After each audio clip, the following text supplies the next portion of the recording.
the new classic, protesters are already plotting alternative Ethereum.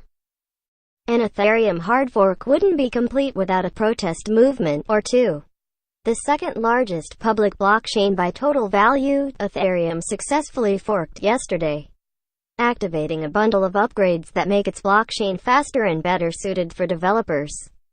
But while the shift looks to have gone smoothly, with no problems impacting transactions or contracts, groups that disagree with some of the changes are already gearing up to galvanize like-minded supporters for moves in different directions.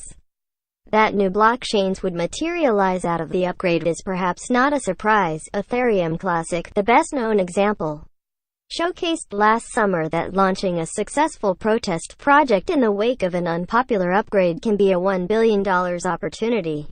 At press time, two projects have cropped up with the goal of launching new cryptocurrencies using the old blockchain, and though evidence of support is slim so far, the reasons behind their efforts may sound familiar. Like Ethereum Classic, which took aim at Ethereum's plans to alter how rewards were distributed on the platform, among other issues. Newer protest projects focus on appealing to the miners that today secure the blockchain. Specifically, they're looking to offer alternatives to Ethereum Improvement Proposal (EIP 649), and upgrade some miners believe might impact their bottom line. Intuitively, the case made by the fork protesters makes sense, since one of the main reasons miners secure a blockchain is to make money. But that doesn't mean the projects will find enough supporters to take off.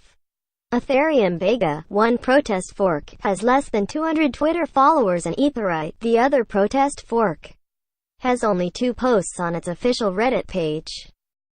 A day removed from the news, though, there's much we don't know about the projects, including how much support they ever will achieve. But information is emerging.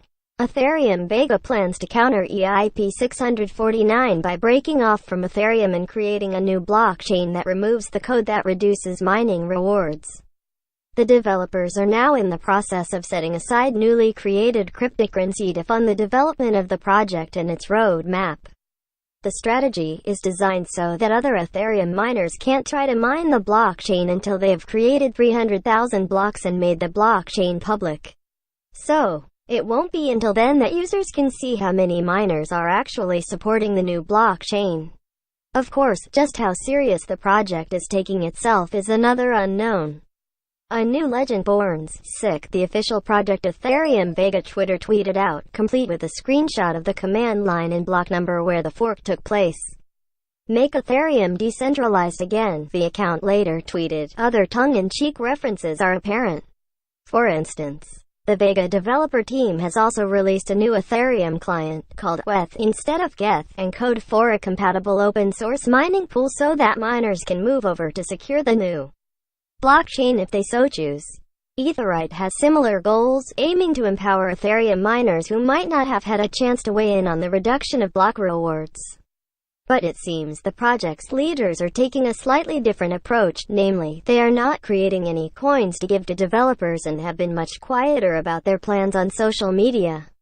Either way, both projects can also be read as a sign that there's big money in forks.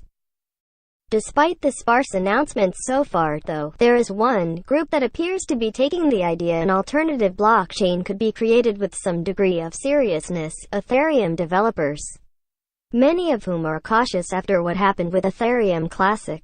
Ethereum creator Vitalik Buterin even went so far as to execute some rough calculations in a public developer channel on whether the projects could succeed. His conclusion? Protest forks won't make very much money unless they prove very successful. Others, like developer Alex Van de Sande, see the projects as little more than quick cash grabs. They created a development fund for themselves, so if they're successful they would make money out of it. I think that's why they wanted to push the fork, Van de Sande said. Adding to the mystery, though, are the remaining unknowns following yesterday's fork. For example, there looks to be a portion of miners and users that have yet to upgrade to the new software. Since hard forks require all users to upgrade to the new rules, it's more than likely that some participants were slow to notice the hard fork and are simply dragging behind. Still, it's not outside the realm of possibility that it's in part due to these smaller protest movements. Ethereum developers, however, are confident overall that the network will stay in one piece. Developer Nick Johnson, for one, believes the latest Ethereum upgrade will prove effective, arguing that the Greek colony it was named after foreshadows this future. Johnson wrote, "Byzantium was famous for its unbreakable chain protecting the harbor from invaders.